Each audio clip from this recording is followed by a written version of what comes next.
ఈ ధర్మం తీసుకెళ్లి వాడికి ఇచ్చి ఆ బ్రహ్మచర్యం తీసుకుని పంపించాడు. ఆ భక్తుడి కృష్ణాడు కుర్రపాయ ఆయన ఎప్పుడు ఇవ్వడం ఉండేగా నారాయణ నారాయణ నారాయణ కోరుకుంటున్నాడు. ఈ వ్యాపారం చేయడం వల్ల మీరు దేవుడు పని పరిగెత్తుకు వెళ్ళి అక్కడిని ఆపి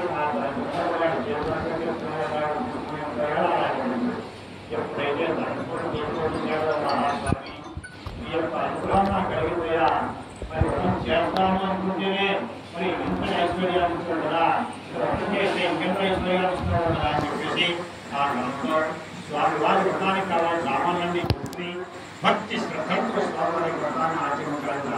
మహాప్రభావమైన వ్రతాన్ని ఆచరించడం చేత అతని కష్టాలన్నీ తొలగిపోయి సకల ఐశ్వర్య భోగ భాగ్యాలు కలిగినాయి. ఈ వ్రతం చేసుకోవడం కూడా ఐశ్వర్యం కలిగిందని చెప్పి ప్రతి పౌర్ణమి రోజున కూడా ఆయన వ్రతం చేసుకుంటూ ప్రతి గ్రంథకాలం కూడా సకల సంపదల్ని పొందుతూ వ్రతాన్ని